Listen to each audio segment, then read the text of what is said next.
NFL draft season never ends, and on today's video, we're taking a look at the top 2021 cornerback draft prospects, Mel Kiper's top 5, which is okay, and then some other ones to also watch out for. Now, I very much agree with Kiper's first two players. At number 1, it is Shaun Wade, the cornerback out of Ohio State. Had he gone pro, I think he would have been taken, or at least should have been taken, over Damon Arnett, obviously not over Jeffrey Okudah. Now, Wade this year is going to move outside for the Buckeyes. He has played in his career just 55 snaps on the outside. He's been more of a nickel guy, sometimes some safety reps as well for Ohio State. Now, his size, his traits, they do project well on the outside in the NFL. If he impresses, if he plays well, like I think most of you watching think he's going to do, he's going to cement himself as a first-round pick. Now, he's done a little bit of everything for Ohio State in terms of his stats. 4 tackles for loss, a pair of sacks, 1 interception, 7 pass breakups, all of which came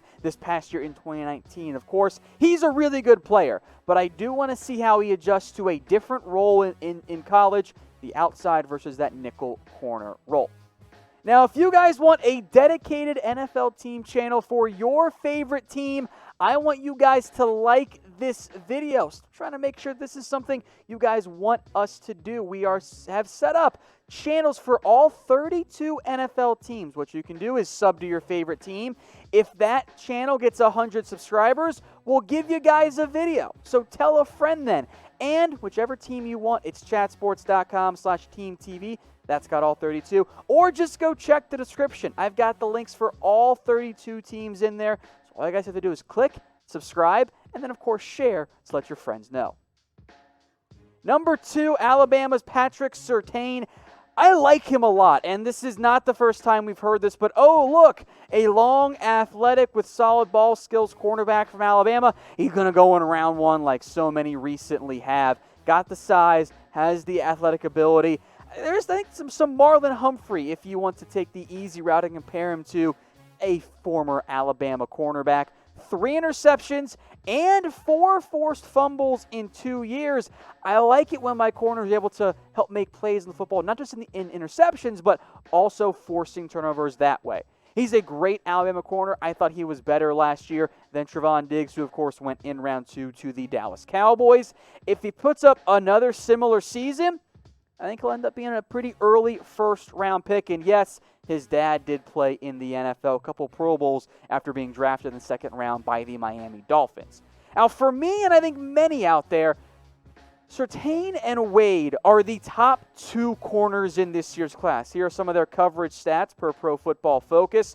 If you allow sub 60%, that's normally pretty darn good. They're breaking up passes. Wade, of course, that did his damage in the nickel. They had a bunch of interceptions. Both of these corners are really good. Now, we'll see how things change. Confidence is a big factor in corners, but I fully expect these two to be battling to be the first corner taken in the 2021 NFL Draft, and probably battling, along with Derek Stingley, not draft eligible, by the way, for the Jim Thorpe Award. But who do you think right now is the better corner prospect? Type W for Wade, S for Surtain. I think it's a fair and really tricky question. I do at least have some semblance of concern about Wade going on the outside. These are pretty clearly the top 2, but cast your votes. W for Wade, S for Surtain. Number 3 on Kiper's list is Elijah Molden. Now, this is a Washington corner who kind of is a little bit built like Tyrann Mathieu, kind of played a similar role where he was mostly a slot guy for Washington, but he played some linebacker, got a couple safety reps in there. In the NFL, he's going to be a nickel corner. He just lacks the physical size to really be the outside corner the modern-day NFL wants. But this is a kid who forced 4 interceptions and 3 forced fumbles in 2019. Broke up a ton of passes. Now, as a nickel corner, his completion percentage was higher. He got targeted quite a bit, but only 552 yards. The passes he did allow, they were short, quick passes that didn't really impact the defense. 4 interceptions, 12 pass breakups. He fared well for Washington. Jimmy Lake, the former Washington, D.C., now head coach, very smart defensive coordinator. He's going to continue to give Molden chances to make plays.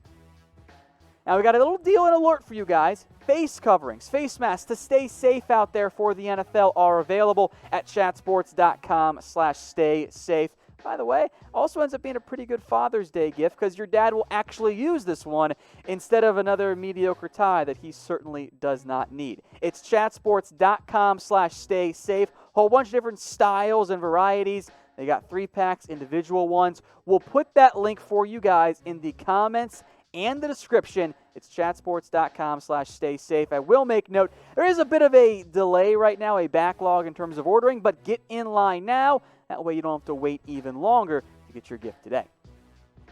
On to number 4, South Carolina's Israel Mukuamu has the size NFL teams are thirsting over. 6'4" is what he's listed at. Even if that's college weight and college size and it's not actually that big, looking at a 6'3", 6'2" guy, yeah, he checks off the boxes there. His first year as a full-time starter came this past year, 2019, had 4 interceptions. NFL teams, he can move pretty well. He's long. He made plays on the football. That's something the NFL badly wants. He's part of a very strong South Carolina cornerback group. We'll get to the other guy later on. Stay tuned for that one. Sub-52 completion percentage. Did allow 3 touchdowns. Bit of a red flag, but the 4 interceptions really helps make up for that. At number 5, Paulson Adebo, the cornerback out of Stanford, hyped as a first-round pick before the 2019 season began, and for good reason. Had a lot of impressive plays in 2018. And he is certainly a playmaker on the football. 4 interceptions in each of his first 2 years, 8 total, 27 total pass breakups. But he wasn't that consistent this past year, and that was a major red flag, and it's a big reason why he went back to Stanford for his final year. Yeah, he had 4 interceptions and 10 pass breakups. 58.8% completion percentage isn't bad, but he allowed 4 touchdowns. And for many, the UCF game was not great for Paulson because he got worked by Gabriel Davis in that matchup. That was a significant red flag. If he bounces back, he's going to be a first-round pick. Now, let me know in the comments section, because Kiper only ranks 5 here. He only ranked his top 5 corners, so he's overlooking prospects. Let me know who you think Mel Kiper is hating on, disrespecting, and stay tuned, because I got several names that I think Kiper is kind of ignoring more than he should be. This is my guy, Caleb Farley, the cornerback out of Virginia Tech. Only played in 10 games. Maybe that's why he's being a little bit overlooked right now. But he allegedly, and I'm going to emphasize that part, can run sub 4.4, is 6'2", 207, and oh, by the way, he was awesome in coverage last year. He's got everything you're looking for. This is the player that I think Kiper is overlooking by not including him inside of his top 5 cornerbacks, and frankly, maybe not even inside of his top 25 overall. His 2 years at college for Virginia Tech, at least his 2 years playing, I should say. Missed again, 3 games 2019, good tackler, 7 pass breakups, 2 interceptions, or excuse me, 2 pass breakups, 7 pass breakups, 2 interceptions in 2018, and then 4 interceptions in 2019, and 12 pass breakups that season as well. I like seeing growth. I like seeing the playmaking there from Caleb Farley. He's a good player, and that's also shown, by the way, more importantly, in his coverage stats. These are pretty obscene. I know it's only 10 games, but he was the starter the entire time. 36% completion percentage, 257 yards, allowed just 1 touchdown, had the 4 interceptions, and the 12 pass breakups. That's incredibly impressive from Farley. I think he's absolutely one player that was overlooked by Mel Kiper. Now, he's my favorite corner prospect. Now, I'm not saying he's the best. I'm still going with Wade and Surtain over him. But he's my favorite early prospect right now. We'll get to some other names here as well, but I want you guys to chime off and let me know in the comments section who you think is your favorite corner prospect, at least early on. We'll break down all 5 of these guys a little bit more in depth. I want to quickly go through them. Tyson Campbell out of Georgia, Jaycee Horn out of South Carolina, Marco Wilson from Florida, Derion Kendrick, fun story right there, out of Clemson, and then Diamador Lenore out of Oregon. Fun name, fun corner on top of that. We'll begin with Tyson Campbell. Now, he missed time this past year. That's why those numbers are so low. Only 94 yards allowed. But Georgia's done a pretty good job recruiting defensively. I think Campbell, if he stays healthy, could interject himself as only a junior into even that first-round range. Now, the other South Carolina corner is Jaycee Horn. That last name, yes, you remember incorrectly. He is the son of wide receiver Joe Horn. The one thing I want to see out of JC this season, I need to see some takeaways. Does not have an interception so far out South Carolina, and I think that holds him back when comparing him to Israel as the really two great South Carolina cornerback prospects who should both end up being drafted. Now, I'm going to type in my M in the comments section. I just think Mukuamu is a better overall corner, but there is an argument to be made for Horn as well. So let me know what you guys think in the comments. Marco Wilson missed the majority, and pretty much all in reality, of 2018. So he's got a 2-year sample size as a redshirt junior, 2017-2019. The growth I see is in terms of the interceptions for Marco Wilson is impressive. Picked off 3 passes this past year, only just the 2 pass breakups. After 0 in 2017, able to make some plays around the line of scrimmage as well. C.J. Henderson, I went in round 1, top 10. Not convinced Wilson's a better cornerback prospect, but I do think Wilson could emerge if he chooses to go pro as a potential option in maybe not round 1, maybe more early round 2. Derion Kendrick is an awesome story for Clemson. A 5-star athlete, quarterback in high school, goes to the Tigers as a wide receiver. There are some injuries at corner for Clemson, so they switch him over to corner for spring, and he's just kind of a natural there, and he ends up earning a starting job. He never played corner until last spring, and he started for Clemson this past year.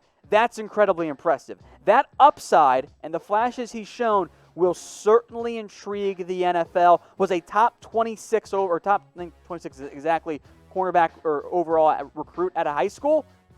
Not only if he goes top 26 in the NFL, but he's earning himself a spot there as a corner. Over now to Oregon's Diamador Lenore, the Oregon cornerback. He's fun. Like a bunch of pass breakups, bunch of interceptions as well. For his career, because he's a senior, not unlike many of these guys on here, 123 tackles, 5 interceptions, the 21 pass breakups. Little bit undersized. I'm concerned he might have to end up being a nickel corner, but nickel corners are valuable in the NFL. So I don't think he's a round 1 guy like a lot of the guys we just mentioned, or even that likely a chance of being a round 1 guy, but he should be taken day 2, day 3 in the NFL draft. Now, we're not done going through some players, but before we get to the last 5, let me know who else I should make sure to watch. There are a lot of corner prospects. Always a bunch end up getting drafted. So I guarantee, even though we named 16 players, we're not going to get to every single one that I should be watching. So help me out. Let me know in the comments section. Some names I think we might see get in there that I did want to mention and shout out briefly. Ambry Thomas out of Michigan. Eric Stokes from Georgia, Asante Samuel for FSU. Yes, that is Asante Samuel's kid. Kerry Vincent out of LSU.